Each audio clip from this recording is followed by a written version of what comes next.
तो स्टार्ट करते हैं टॉपिक अपना इंटेलिजेंस। इंटेलिजेंस वर्ड आपका कहाँ से आया है? इंटेलिजेंस वर्ड जो है आपका वो आया है आपका, या तो आपको कई जगह इंटेलिजियर लिखा हुआ मिलेगा या कई जगह आपको इंटेलिजेंशिया भी लिखा हुआ मिलेगा।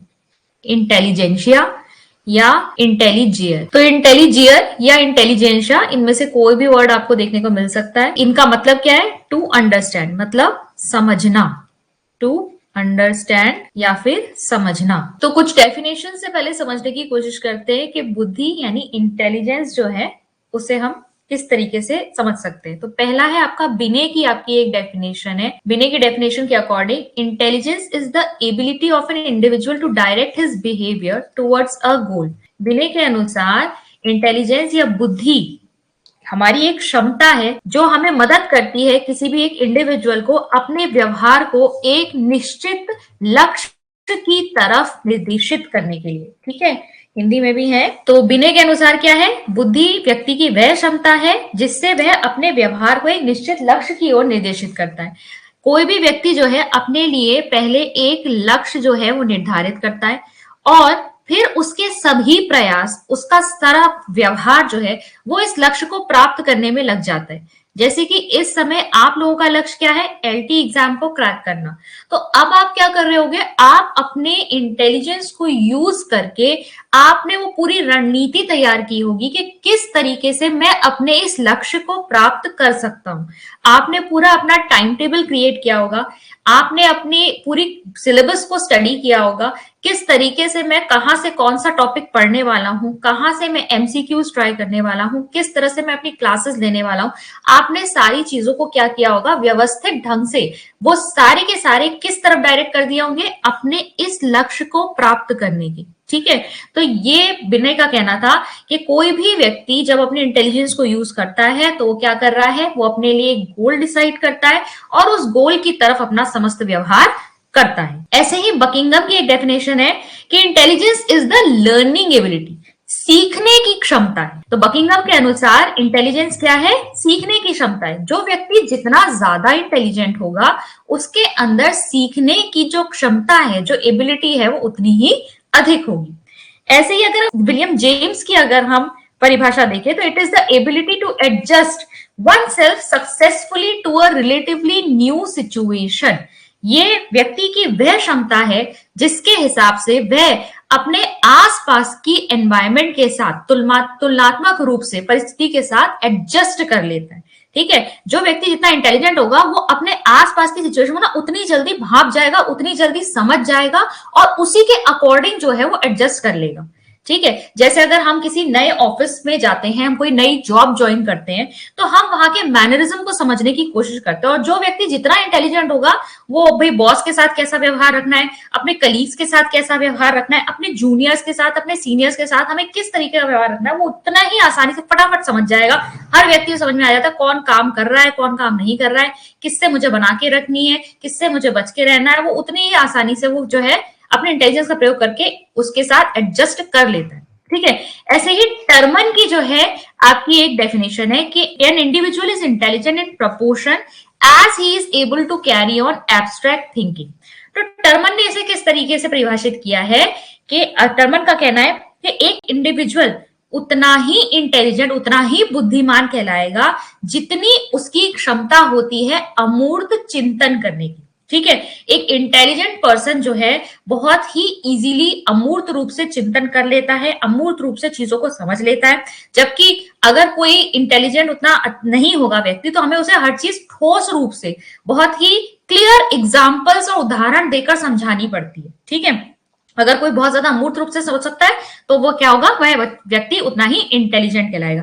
ये सब यहां से आपके ना पॉइंट्स निकल के आ रहे हैं, आपको ये सब ध्यान में रखना है। तो बुद्धि क्या क्षमता है?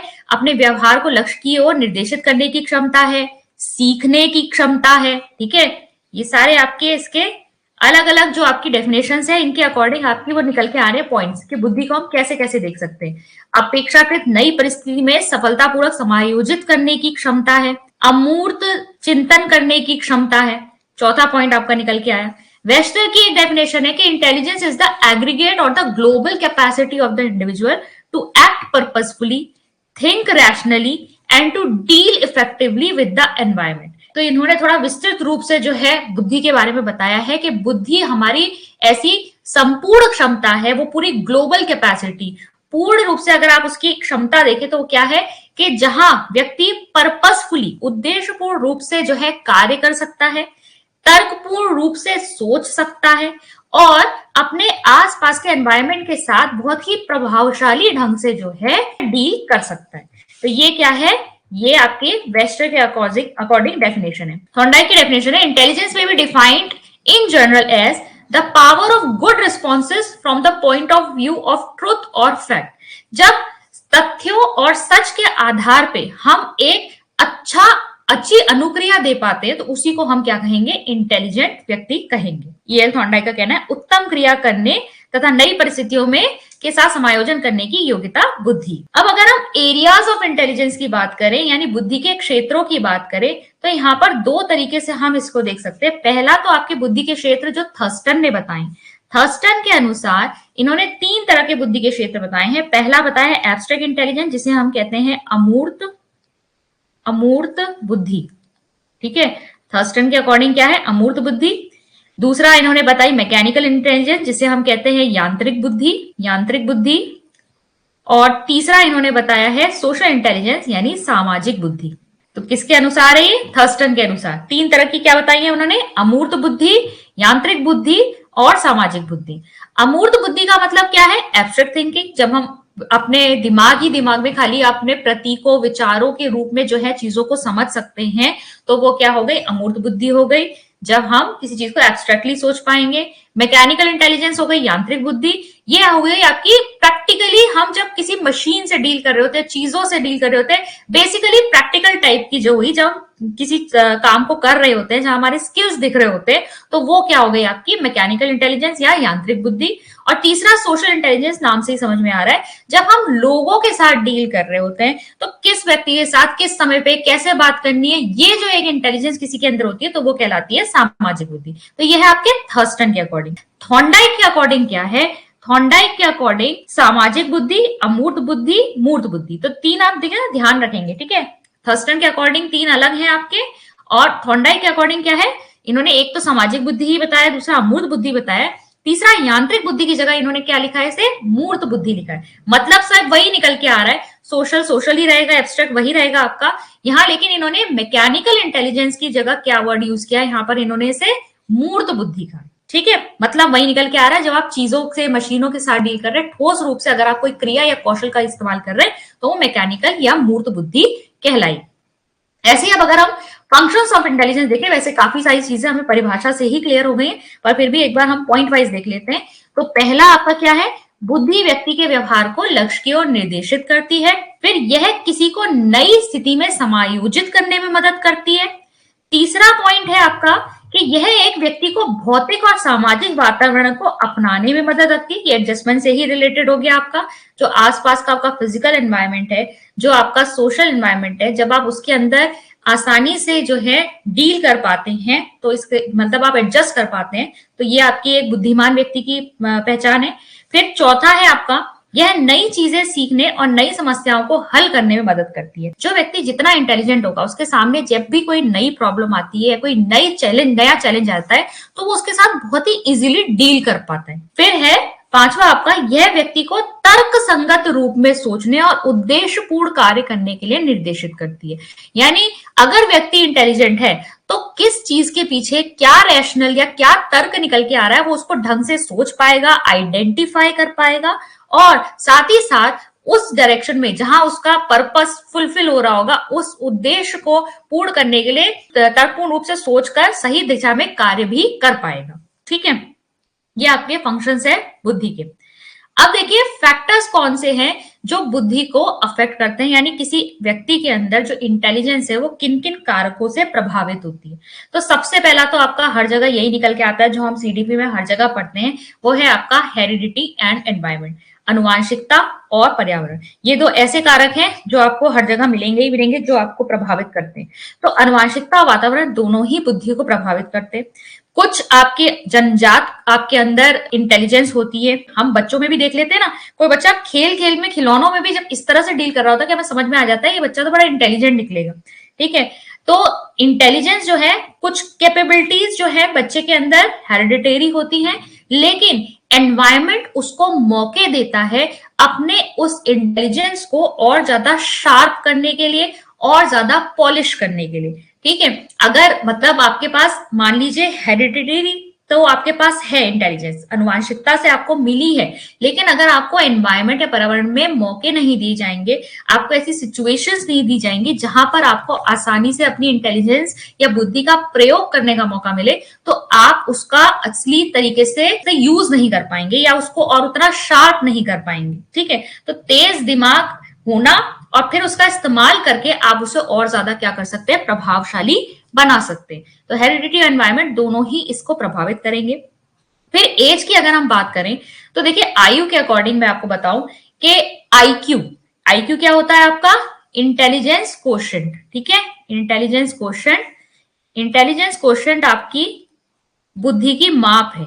ठीक है, आपकी जो बुद्धि को मापा जाता है वो इंटेलिजेंस कोशेंट या आईक्यू में मापा जाता है। बुद्धि लब्धि कहते हैं हिंदी में से।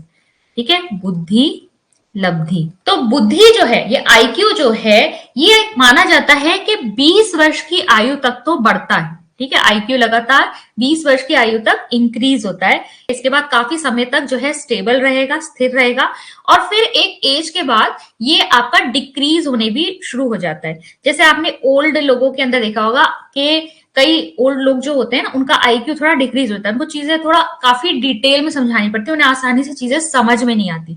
तो आईक्यू का ये पैटर्न है कि आपका जन्म से लेकर 20 वर्ष की आयु तक आईक्यू इंक्रीज होगा, इसके बाद ये कुछ समय तक स्थिर हो जाएगा, और फिर जब ओल्ड एज की बात आती है तो वहां पर ये डिक्रीज होना शुरू हो जाता है। ठीक है, फिर तीसरा अगर हम हेल्थ की बात करें या फिजिकल डेवलपमेंट की बात करें, तो स्वास्थ्य का और शारीरिक विकास का बुद्धि के ऊपर सीधा सीधा प्रभाव पड़ता है।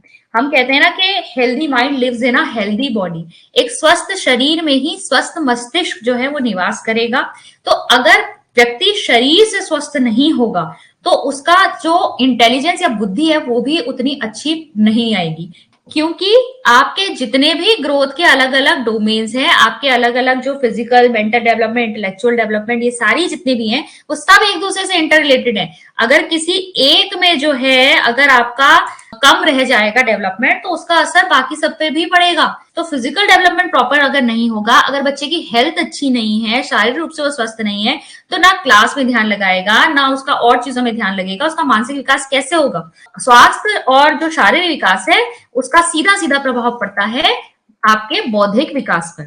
फिर अगर जेंडर की बात करें तो यहाँ पर ये माना जाता है कि जो मेल होते हैं, जो मेन होते हैं, उनमें यांत्रिक बुद्धि अधिक होती है। बेसिकली प्रैक्टिकल चीजों से वो ज्यादा डील कर पाते हैं, उनके अंदर बेसिकली मूल रूप से उनके अंदर मैकेनिकल या यांत्रिक बुद्धि अधिक है। जबकि विमेन या गर्ल्स की अगर हम बात करें तो वो ह्यूमन रिलेशनशिप्स को, इमोशंस को ज्यादा अच्छी तरीके से समझती है, इसलिए वो उनसे ज्यादा अच्छी तरीके से डील कर पाती है। तो ये ऐसा नहीं है कि कोई कम है कोई ज्यादा है, पर ये अमूमन देखा गया है प्रैक्टिस में कि मेन में यांत्रिक बुद्धि, प्रैक्टिकल ज्यादा होते हैं, वो मैकेनिकल, उनके अंदर इंटेलिजेंस अधिक होती है, लेकिन लड़कियों के अंदर ह्यूमन रिलेशनशिप को समझने की टेंडेंसी, इमोशंस, भावुकता ज्यादा होती है, इसलिए उनके अंदर उस तरह की इंटेलिजेंस ज्यादा है। ठीक है, सोशल इंटेलिजेंस कह लीजिए या ह्यूमन एस्पेक्ट से जुड़ी हुई इंटेलिजेंस। फिर अगर हम रेस की बात करें, ठीक है, कि कौन किस रेस से जुड़ा हुआ है, तो ऐसा कोई भी एविडेंस नहीं मिलता है जहां से हमें ये पता चले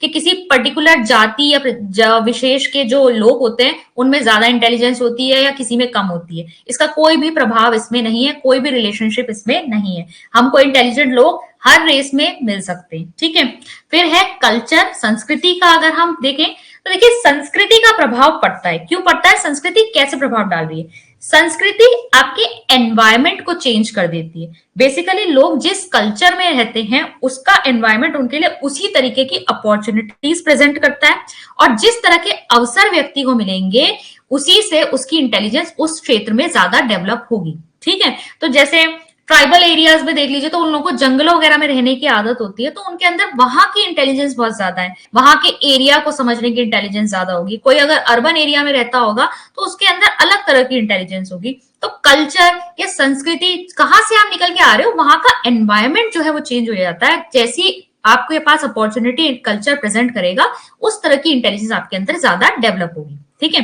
और फिर अगर हम सोशल और इकोनॉमिक कंडीशन की बात करें तो यहां पर भी हमें कोई भी ऐसा एविडेंस नहीं मिलता जो ये बताए कि आर्थिक स्थिति जो होती है या सामाजिक स्थिति तो फिर भी हो सकती है, लेकिन आर्थिक स्थिति से कोई सीधा संबंध ऐसा नहीं है। कोई ज्यादा अगर रिच है तो इंटेलिजेंट है या कोई ज्यादा पुअर है तो इंटेलिजेंट है, ऐसा कुछ भी नहीं होता है। ठीक है, आर्थिक स्थिति से भी जुड़ा हुआ नहीं है।